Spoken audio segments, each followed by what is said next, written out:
How are you? I'm all right. I've been reading a book which I think is called Experimental Music. When it was written in the 70s, it was a retrospect even then of mainly things that happened in the 50s and 60s. It's written by a chap called Michael Nyman, and he was involved in this experimental music movement, I suppose you could call it, within, broadly speaking, classical music. I suppose it would need a capital E, experimental, because of course the word itself could give all sorts of ideas. But basically, what it was sort of a reaction to a type of music which was very specifically mainly Germanic, also French to some extent. There was a big movement on that part of the European continent after the war in the main, where music was really rigorously controlled in its composition. So there's a thing called serial music and 12 tone music. And what this is trying to say, I've never tried to do this in a nutshell. Let me try to do it in a nice nutshell. So 12 tone music is a way to attempt to replace the bases of previous music. Various people thought what had been done before was redundant, no longer spoke in the way that they thought music should speak to the current day. And certainly music had, you know, morphed and changed a lot through the years. So they had a point in a sense, music has moved beyond that. And they tried to formulate a way to give a new basis. And what they did was they said, right, in the normal musical scale, we've got 12 notes, 12 different notes before you start repeating. So what we're going to do is we're going to have a tune which has each of those notes once. So it's going to be a 12-note tune, essentially. Those notes could be longer or shorter, that sort of thing doesn't matter, but it's just that we don't repeat the note A until we've had all 12. And that was one of their main principles. They actually, in some ways, some people try to control other aspects of the music, not just that. But there was this very controlling idea. It became very fashionable in a way within certain sort of highbrow echelons of classical music, such that there are quite a number of people who now believe the BBC after the war, particularly in the 50s, completely rejected just about anything else.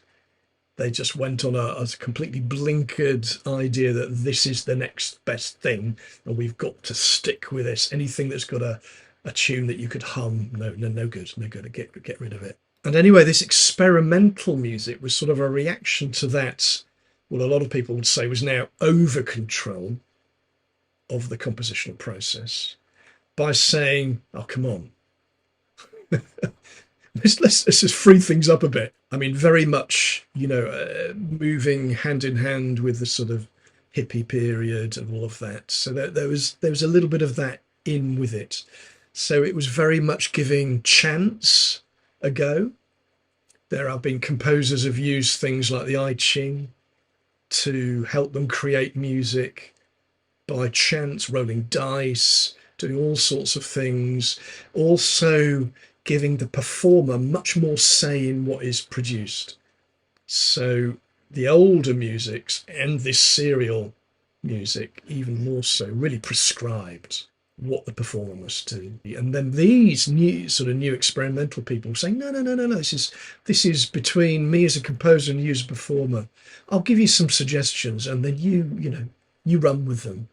And so you get, for example, compositions which are just a few lines of text, no musical notes at all. So like things like in a group of performers, play a very long note. When you hear somebody else playing a very long note, stop and listen. And when there seems to be a gap, you play another very long note. I mean, things of that type, which means, of course, that no two performances of that piece of music would ever be the same. A completely opposite mindset, really, to the other one, which is trying to control everything in the end about what the sound is going to be. Composers saying, oh, you don't have to interpret my music, just play what it says on the page. That's right. And these guys say, no, let's just sort of see where we go. And there was quite a bit of rancour between these groups, the new and the old sort of thing. And quite interesting as well that those that perceive themselves as new, and then as things go on, of course, it becomes rather older and older, and then somebody else comes along and says, no, this is new, that's not new, you're old hat, mate, get out the way. So, I'm sensing a lot of that going on. And I'm sitting there, interestingly, 40 years later, looking back at all of that and thinking, gosh, that's sociologically and politically very interesting, particularly the period of time it was happening in, like I said, with all the stuff going on in society, and also the way in which it became very individualist. It was very much each person making up their own ideas about what they should sound like, and anything goes because everything is good. And I'm sort of coming back to that and thinking, oh God, that's so political. The thing it made me think was, I'm writing music now. All sorts of possibilities are open to me.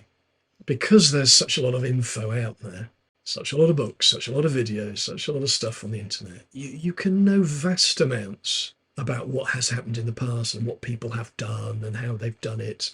Of course, if I was Beethoven, I wouldn't have had anything like that huge wealth of potential knowledge. I'm not saying I know much, really, but I'm just saying in terms of the available information is so enormous now. And so when you're composing now, you've got to sort of negotiate where you are within that stream of history.